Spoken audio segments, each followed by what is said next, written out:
Bonsoir à toutes et à tous.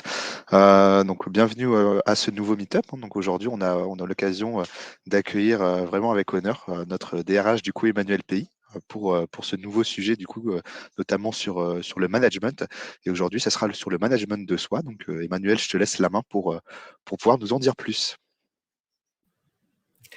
Bonjour à tous et merci Clément.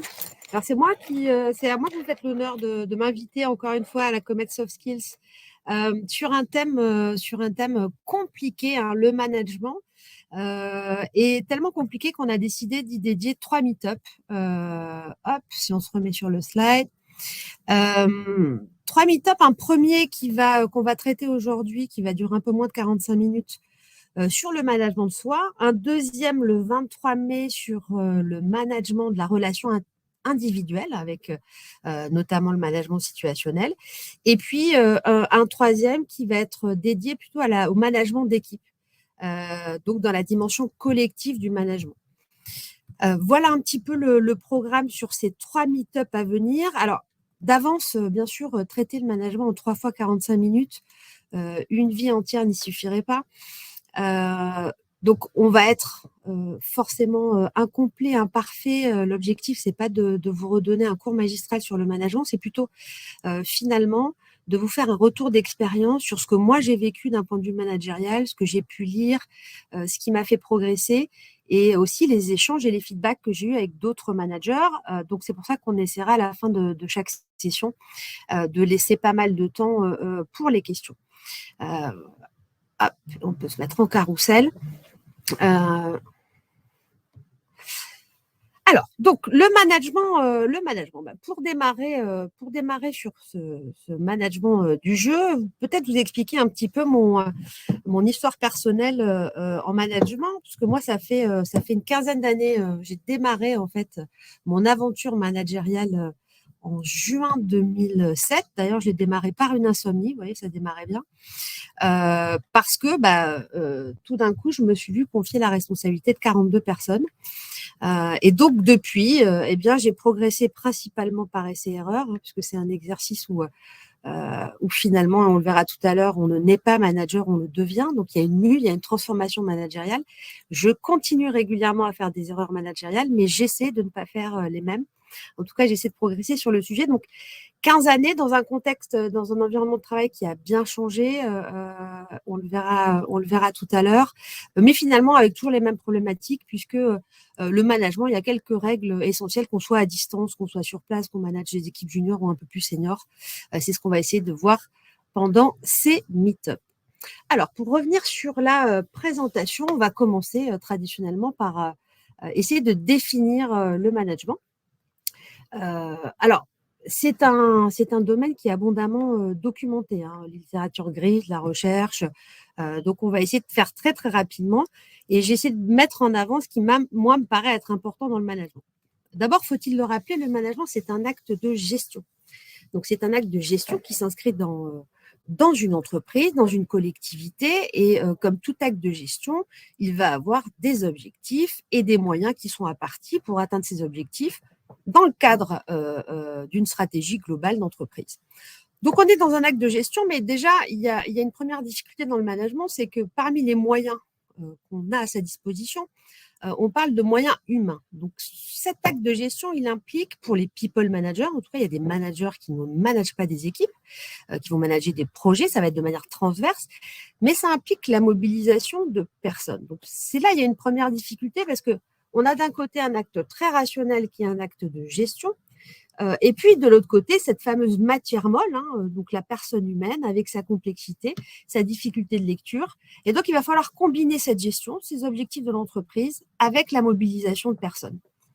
Tout ça dans un environnement donné. Alors, bien sûr, il y a l'environnement de l'entreprise, mais il y a aussi, avec ses cadres, avec ses contraintes, avec sa culture d'entreprise. On parle d'injonctions contradictoires, hein, souvent quand on fait du management. Mais il y a aussi l'environnement de travail dans lequel on évolue. Et là, pour le coup, on est dans un environnement extrêmement volatile, hein. Vous savez, on parle souvent d'environnement VUCA, donc volatile, incertain, complexe et ambigu. Pourquoi? C'est assez facile à comprendre. On a quand même une instabilité économique avec des cycles économiques de plus en plus courts. On a une instabilité environnementale, une instabilité politique.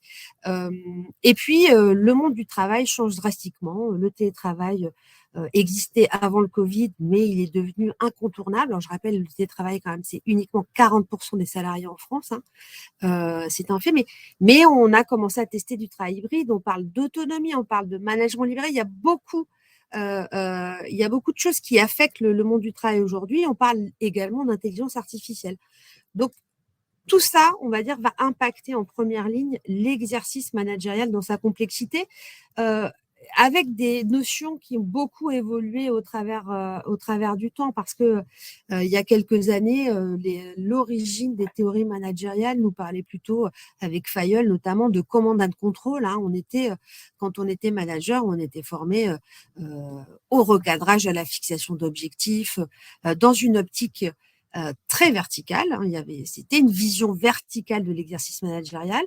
On voit que de plus en plus, on tend vers un exercice horizontal de l'action managériale. Alors, on entend parler de management libéré, on entend parler de care management maintenant, c'est-à-dire ce management par le bien-être des collaborateurs. On entend parler de servant leadership, c'est-à-dire la posture du manager au service de ses collaborateurs.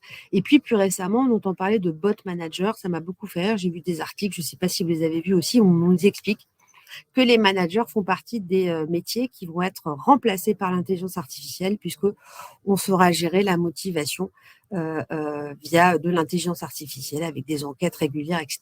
Bon, alors tout ça, on va dire, est de la prospective et je pense que vraiment c'est le moment de se raccrocher à ces compétences comportementales. C'est aussi pour ça qu'on est dans un meet-up soft skills. Mais voilà, beaucoup de questionnements avec aussi un management très pluriel, parce qu'aujourd'hui, la posture managériale, elle part de soi, bien évidemment, et c'est ce dont on va parler aujourd'hui. Quelles sont nos valeurs, quelles sont nos aspirations, quelles sont nos croyances. C'est un être humain qui manage, c'est pas un robot, c'est encore pas une intelligence artificielle. Et donc cette posture, elle peut passer par le coaching. Le coaching, je le rappelle, c'est pas faire à la place des gens, mais c'est les aider à trouver eux-mêmes leurs propres solutions. Elle peut passer par une vision un peu plus traditionnelle du management avec cette dimension d'organisation et de mobilisation des équipes pour atteindre les objectifs fixés, ce que je disais tout à l'heure. Et puis, on parle aussi de leadership. Hein. Alors, je rappelle, le leader, c'est celui qui mène, donc c'est celui qu'on suit naturellement, celui qui a des followers aujourd'hui.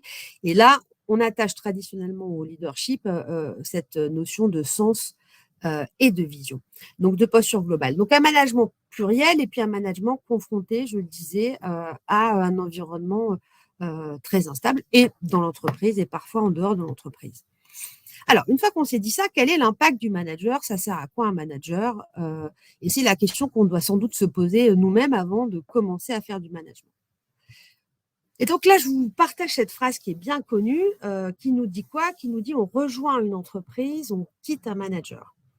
Alors oui, mais encore me direz-vous, c'est facile, on accuse toujours les managers, à tort ou à raison. Eh bien, en tout cas, ce qu'on peut se dire, c'est que l'engagement, c'est-à-dire cette volonté individuelle de contribuer à la réussite de son entreprise ou de la collectivité qui nous emploie, eh bien, l'engagement va être très conditionné par le management, on va le voir. Alors, d'abord, il y a beaucoup d'enquêtes qui circulent sur le niveau d'engagement des salariés dans le monde et en France. Donc, il y a un institut qui est à la pointe sur la mesure de l'engagement qui s'appelle Gallup, qui est un institut américain qui fait ses études depuis des dizaines d'années. Et Gallup nous explique la chose suivante. Il nous dit, en France, il y a 6% de salariés qui sont activement engagés.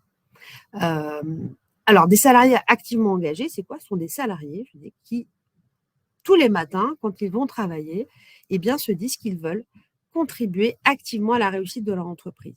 Là, il y a une immense proportion de salariés qui n'est pas désengagée, mais qui est plutôt neutre, parfois engagés, parfois désengagés. Mais si on identifie les gens qui sont activement engagés, c'est 6%.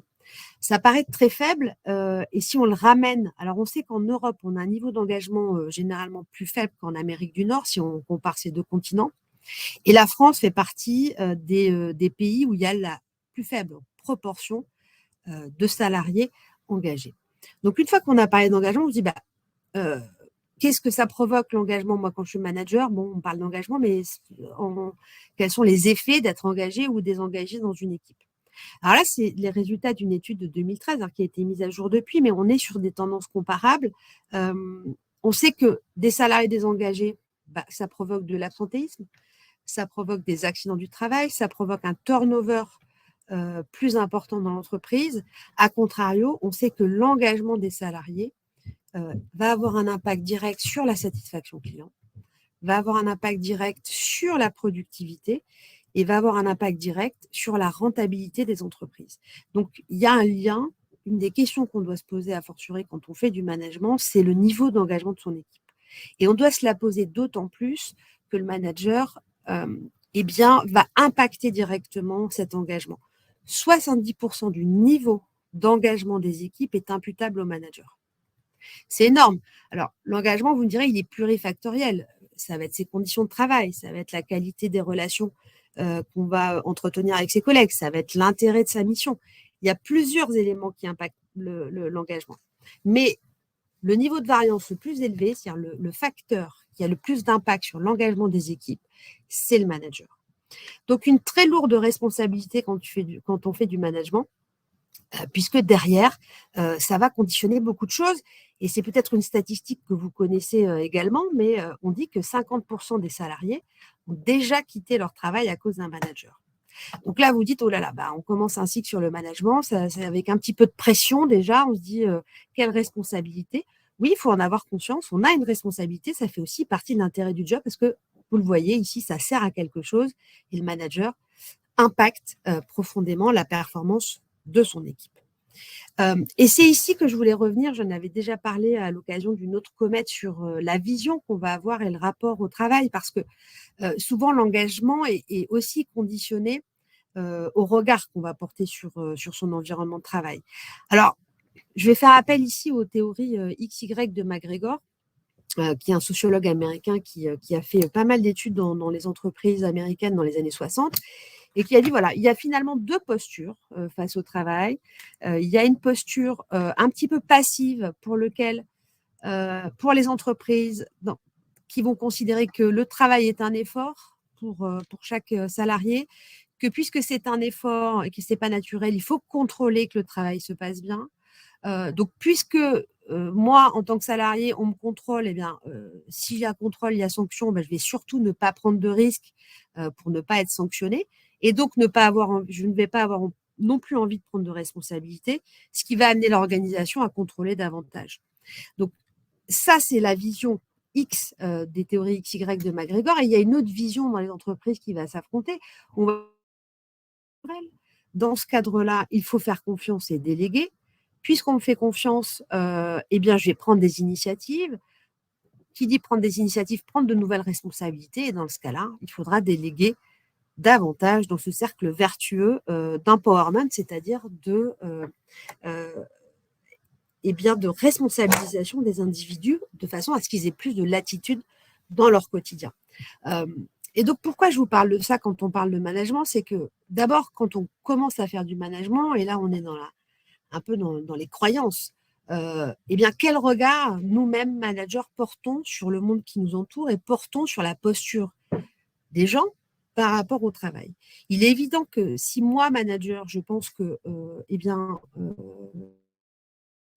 c'est la seule façon de faire avancer mon équipe et que travailler est un effort et que les gens faut plutôt les motiver, sinon ils ne font rien, je vais être dans ce cercle vicieux du surcontrôle. Alors que si ma vision est plus dans la responsabilisation, je vais avoir une posture différente. Et ça a un impact aussi direct sur la vision du manager sur son équipe. Parce que le dernier slide tout à l'heure, je vais vous le dévoiler, c'est on a l'équipe qu'on mérite, ça c'est évident. Mais la vision du manager va aussi impacter la façon dont il se comporte, parce que dans le management, tous ceux d'entre vous qui ont fait du management ou sont en train de faire du management sont d'abord confrontés à ce qu'on appelle le lâcher-prise managérial, c'est-à-dire à quel niveau je place le curseur entre la délégation et le contrôle. Quel est le bon niveau? Et c'est un petit peu la question qu'on va se poser tout le temps. Alors, une fois qu'on a passé cette grande introduction, on va rentrer dans le vif du sujet avec quand même une petite note positive, hein, puisque une fois qu'on s'est dit ça, un petit peu de pression, 70% des salariés sont satisfaits des relations avec leurs responsables hiérarchiques. Hein, donc, ne vous découragez pas, néo-manager, futur manager, ancien manager. On a une immense majorité des salariés qui sont satisfaits des relations avec leurs responsables. Et d'ailleurs, c'est un taux qui ne varie pas. C'est des études qui sont menées depuis 20-30 ans. C'est assez stable. Alors, je le disais tout à l'heure, on ne naît pas manager, on le devient. En pratique, oui, moi je vous dis que ça a commencé par une insomnie, oui, parce que je me suis dit, ben, tiens, tout d'un coup, sur ces 42 personnes, je vais être la personne qu'on observe, qu'on juge le plus. Ce qui est vrai, hein, quand on est manager, vous savez que tout notre exercice favori aux uns aux autres, c'est de commenter les actions de nos managers. En tout cas, ça en fait partie. Et donc, dans cette nuit, il y a forcément une transformation à opérer dans sa posture et c'est ce qu'on va regarder. La question qu'on peut se poser aussi, c'est de se dire, OK, bah, avant d'être manager, je n'avais pas de responsabilité managériale. Donc, aujourd'hui, est-ce qu'on a envie d'être manager? Et alors, quand on voit ces stats, elles sont intéressantes. Finalement, il y a une faible proportion des gens qui ont envie de devenir manager. Quand on fait des études, là, c'est une étude BCG de 2019, on nous dit qu'un salarié sur 10, simplement, envisage de devenir manager. En pratique, comment est-ce qu'on devient manager? On va le voir, mais il peut y avoir plusieurs raisons. Déjà, il y a une stat intéressante pour moi, c'est que plus de la moitié des managers n'ont pas demandé à le devenir. On pourrait se dire, bah, c'est plutôt quelque chose qu'on va demander, qu'on va aller chercher, ça fait partie de la carrière. Mais finalement, plus de la moitié des managers n'ont pas demandé à le devenir.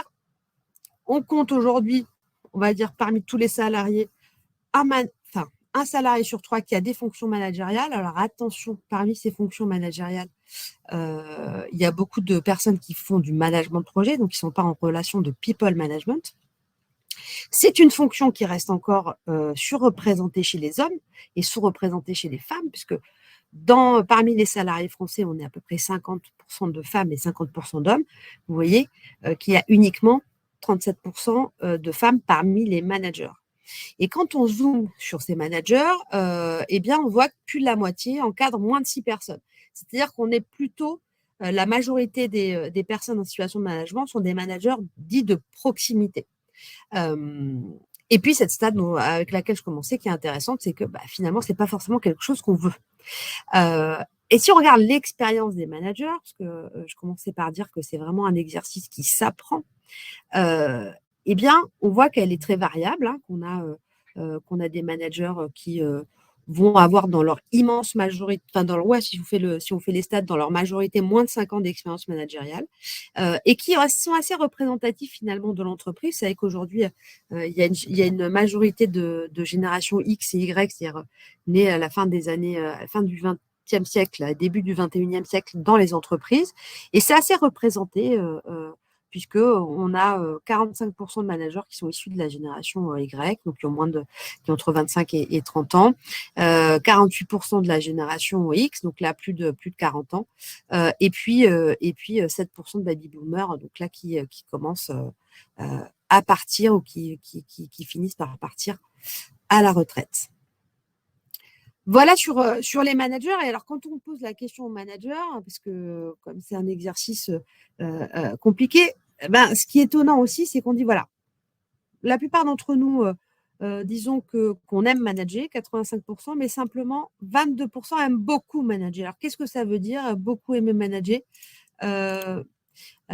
C'est intéressant comme stat. Alors, manager, pourquoi? Donc, je me retrouve, je dis, on ne devient pas manager, on ne naît pas manager, on le devient.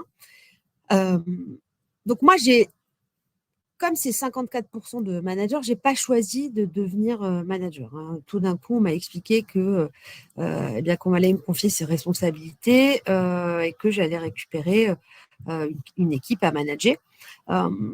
Et donc, ça a été longtemps compliqué pour moi parce qu'il y a une chose que je n'avais pas clarifiée, c'est mon intention managériale.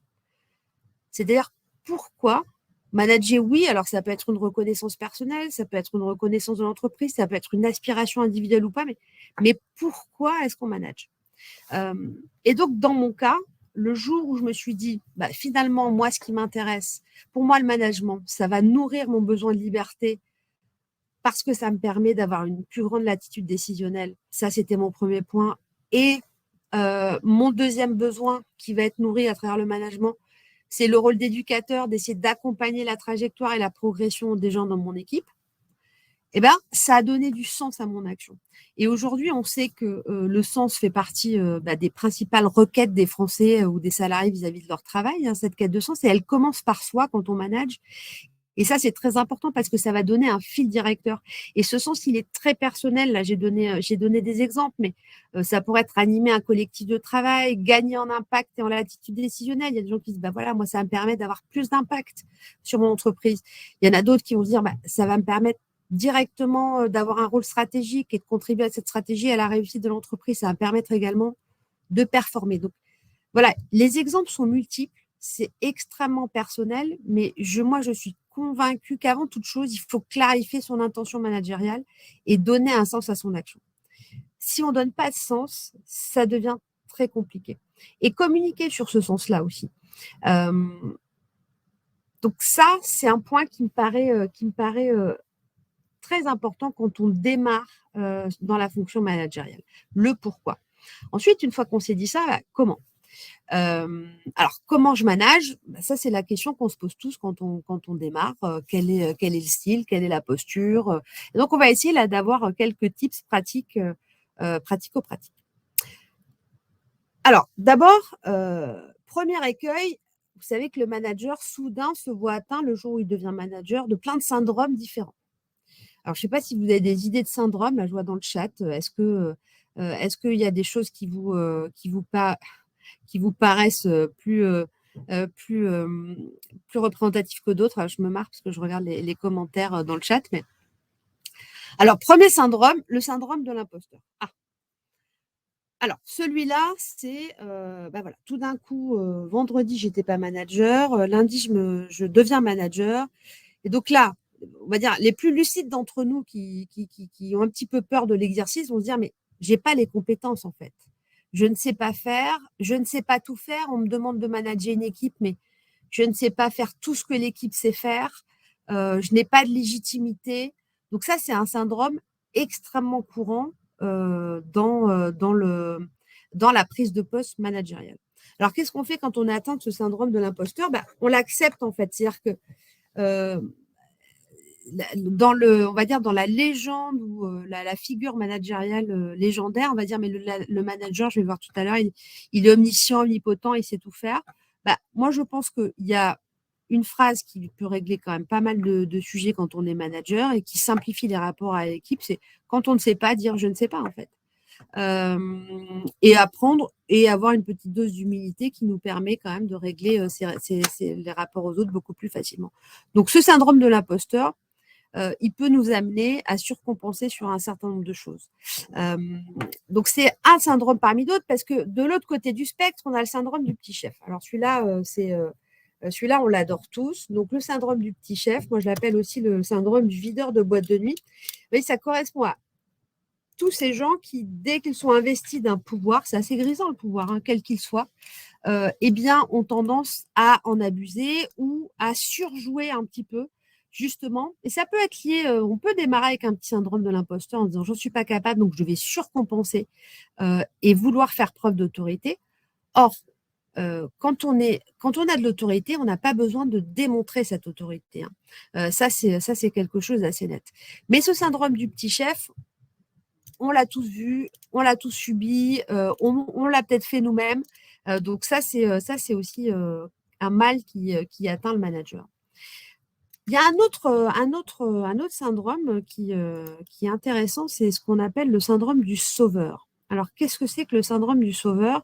C'est celui qui, tout d'un coup, se sent investi d'une mission quasi divine et qui dit « mais moi, je vais tout sauver, je vais tout réparer. Je vais faire en sorte que ça fonctionne, quoi, que les gens aillent bien, que ça fonctionne. » Donc, l'intention est bonne, mais quand vous êtes manager, vous êtes là pour sauver personne, en fait. Personne n'attend d'être sauvé, personne n'a besoin que vous le sauviez.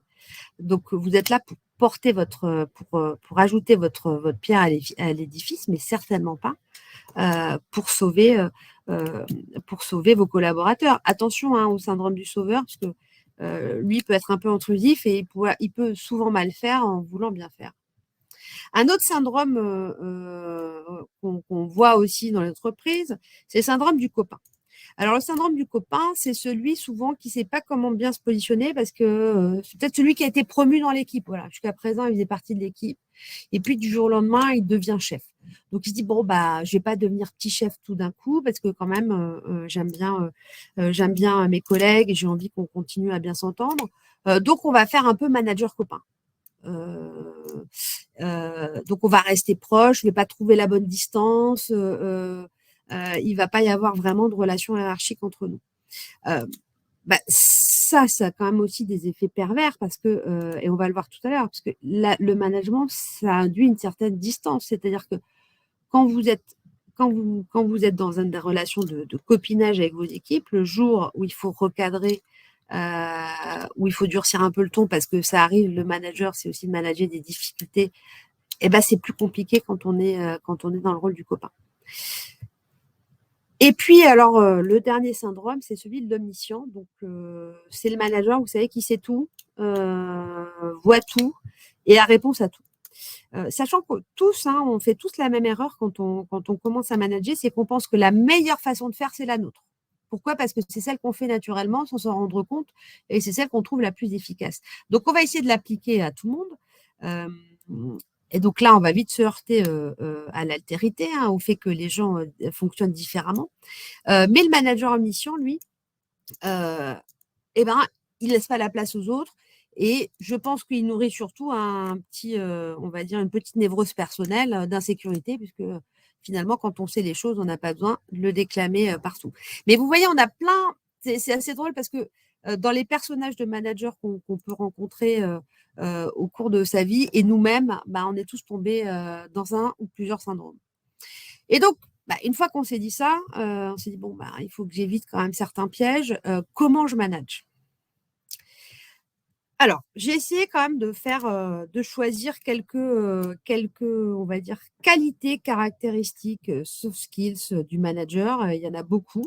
Donc là, je vais assumer très humblement un choix personnel. Donc que vous pourrez compléter avec votre propre échelle de valeur. Mais pour moi, la première caractéristique d'un manager, quand on commence à manager, il faut essayer d'être juste. Je vous ai raconté mes insomnies la veille de ma prise de poste managérial. Et là, je me suis fait cette nuit-là une première promesse, c'est de me dire, on ne peut pas confondre adhésion et popularité, en fait. Le management, ce n'est pas un concours de popularité. Pourquoi je dis ça? C'est qu'en fait, si on prend des décisions pour qu'elles soient populaires, ou autrement dit, si on agit pour être aimé, eh bien, on en devient injuste parce que les ressorts de nos décisions vont être basés sur des critères purement subjectifs et qui vont varier, qui vont avoir aucune constance, qui vont être difficilement lisibles. Donc, je pense que quand on fait du management, il faut assumer les désaccords, il faut assumer que certaines fois, on ait du mal à emporter l'adhésion de tous, mais il faut sans arrêt essayer de le faire. Donc, adhésion et popularité, c'est pas la même chose. Adhésion, je fais en sorte que tout le monde aille dans la même direction et j'essaie de communiquer de manière transparente sur mon action. Popularité, ça peut vite confiner à la démagogie. Mais souvent, la popularité se transforme très rapidement en impopularité. Donc, dans la justesse managériale, à mon avis, il y a ça à avoir en tête. Ensuite, il y a le fait de ne pas confondre bienveillance et complaisance. Donc ça, c'est important parce que la bienveillance, on en entend beaucoup parler. Et la bienveillance, aujourd'hui, je trouve qu'on en fait une lecture complaisante. C'est-à-dire que la bienveillance managériale consisterait à ne donner que les points positifs, à ne faire jamais de recadrage, à ne jamais souligner les axes d'amélioration. Moi, je crois que la vraie bienveillance, c'est celle qui essaie de faire progresser les autres et parfois en disant des choses qu'on n'a pas envie d'entendre. Donc après, c'est une question de timing, c'est une question de ton, c'est aussi une question d'humilité, parce que quand on est manager, et je vais le dire tout de suite après, on fait beaucoup d'erreurs aussi, ça il faut savoir le reconnaître. Donc l'idée, c'est d'en faire de moins en moins. Mais en tout cas, l'exercice managérial implique un certain courage, et des fois, ce courage veut dire qu'on va annoncer de mauvaises nouvelles, qu'on va devoir porter des décisions compliquées, et ça fait partie du job. Et donc, tout ça implique dans cette justesse de trouver la bonne distance. Je parlais tout à l'heure du syndrome du copain, donc il ne faut pas être ni Jupiter ni copain. Il faut trouver cette distance-là, mais elle est nécessaire parce que sinon, cette justesse devient difficile. Ça, c'est ma première conviction managériale sur la posture et l'échelle de valeur qu'on doit avoir en management. Il y en a une deuxième qui est essentielle, qui est la lucidité. Et c'était un petit peu le pitch du départ, c'est-à-dire qu'en fait, on ne peut pas prétendre manager d'autres personnes que soi si finalement on n'a pas progressé, on n'a pas instruit ce questionnement sur la connaissance de soi. Autrement dit, et ça avance tout au long de la vie professionnelle et tout au fond de la vie tout court, mais comprendre son mode de fonctionnement, comprendre ses propres leviers de motivation, comprendre aussi ce qui amène de la frustration, savoir comment est-ce qu'on se comporte sous stress, quels écarts on peut avoir. Ça, c'est clé, parce que si vous n'êtes pas lucide sur la façon dont vous fonctionnez, ça va être difficile de vous auto-manager. Et puis, c'est déjà le début de la connaissance, de la compréhension de l'altérité, c'est-à-dire du fonctionnement des autres. Donc ça, c'est vraiment très important. Le deuxième sujet, à mon avis, dans cette connaissance de soi, c'est de rester connecté aux autres. Quel feedback vous recevez, à quelle fréquence? Donc ça, c'est très important. Quelle image vous renvoyez? Quel est le degré d'adhésion de votre équipe? Un des dangers quand même du manager, c'est d'être un peu isolé ou d'être hors sol et de ne plus être connecté aux préoccupations de son équipe. Donc, il faut, tout en gardant la bonne distance, essayer vraiment de provoquer ce feedback. Alors, on a parlé, je crois, beaucoup dans les meet-up soft skills de la fenêtre de Johari, mais ça, c'est un exercice très intéressant, c'est de se dire, et que vous pouvez faire, vous pouvez aller chercher de la doc sur Internet, il y a tout le mode opératoire qui est détaillé. Mais la question que vous pouvez vous poser quand vous managez, c'est est-ce que on vient souvent, donc les personnes de mon équipe viennent souvent me faire du feedback naturellement. Et est-ce que moi-même, je fais du feedback, je fais des retours aux personnes de mon équipe. Donc, autrement dit, est-ce que je sais ce qu'elles pensent de moi et est-ce qu'elles savent ce que je pense d'elles, professionnellement parlant, bien évidemment. Et donc, c'est la conjonction des deux, ce qui va être connu de soi et des autres, qui va permettre cette communication efficace. Et c'est pour ça qu'on parle beaucoup de feedback aujourd'hui, c'est que ça, c'est quand même clé dans la bonne communication d'équipe. Et quand on est manager, il faut rester ancré et pas complètement être déconnecté de ce qui se passe sous prétexte de rester à distance. Et puis, un point important dans cette lucidité, c'est assumer ses imperfections. Et les assumer d'abord vis-à-vis de soi-même, ça c'est quand même utile, et puis de les assumer vis-à-vis de ses équipes.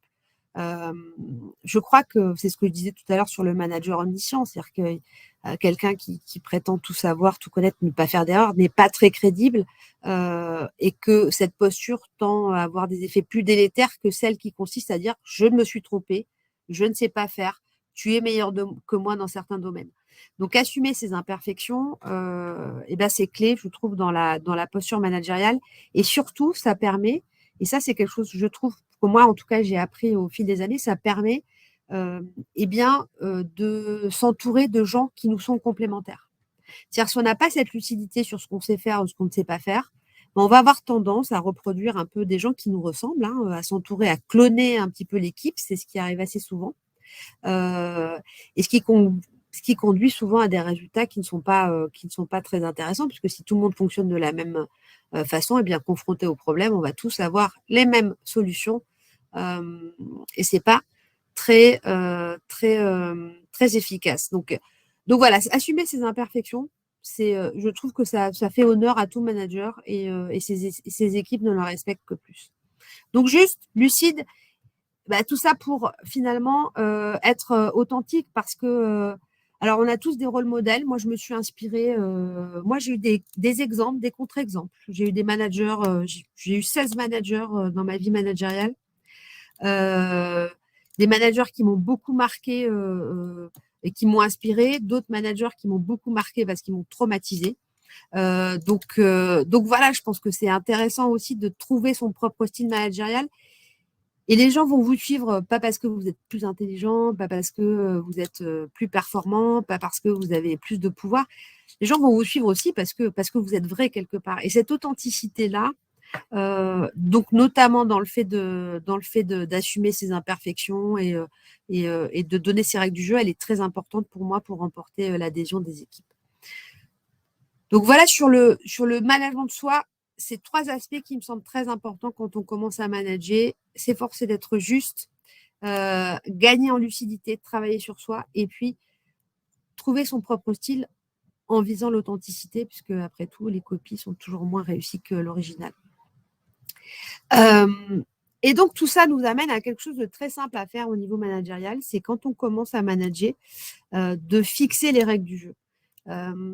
Et donc ça c'est aussi très important pour permettre fixer les règles du jeu, c'est quoi? C'est donner en fait, expliciter son mode de fonctionnement. Donc très simplement, moi ce que je dis souvent à mon équipe, c'est je suis régulièrement en retard. Bon, ça je me soigne, mais ça reste quand même une réalité. Or, il y a des gens pour lesquels la ponctualité, c'est un signe de respect et à contrario d'irrespect quand on est en retard. Donc moi, je préviens tout de suite en disant voilà, moi j'ai plutôt tendance à être en retard. Mon mode de fonctionnement, c'est aussi que je suis là plus tard le matin, mais plus tard le soir.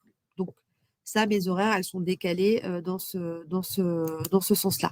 Mon mode de fonctionnement, c'est aussi de se dire, porte ouverte, vous pouvez venir, porte fermée, c'est que je suis occupée. Voilà, donc expliciter un petit peu son propre mode de fonctionnement, ne pas hésiter à dire sous stress, je suis tendue, et donc je vais avoir tendance à réagir comme ça. Ça donne des clés de lecture en fait aux gens qui travaillent avec vous, et c'est aussi l'objet d'un dialogue parce que souvent le manager, il y a une relation unilatérale en disant toi tu fonctionnes comme ça, mais partager aussi son propre mode de fonctionnement, pour moi c'est clé. Il y a un autre aspect qui me paraît très important, c'est de fixer le cadre de vie collectif. Vous avez une équipe, il y a des règles qui s'appliquent dans l'entreprise, bien évidemment, mais quelles sont les règles de l'équipe? Quels sont les rituels? Qu'est-ce qui est important pour vous, pour l'équipe? Donc ça, il faut l'expliciter de manière extrêmement claire quand on commence à manager. Et de la même façon, il faut clarifier les attentes par rapport aux individus et ne pas hésiter à partager aussi sa vision des choses. Donc, clarifier dès le départ les règles du jeu, c'est pour moi quelque chose de très important et d'assez facile à faire et qu'on fait pas souvent finalement dans l'exercice managérial. Voilà, et j'en finirai là. Je vous avais dit qu'on serait à moins de 45 minutes par ça. Hein, moi, j'entends toujours des managers qui râlent sur leur équipe et des équipes qui râlent sur leur manager. Tout ça va dans les deux sens. Mais il ne faut pas oublier quand on fait du management qu'on a l'équipe qu'on mérite. Hein. Donc, c'est celle qu'on construit, celle qu'on fait progresser au quotidien. Et donc, ça, c'est important de garder ça en tête.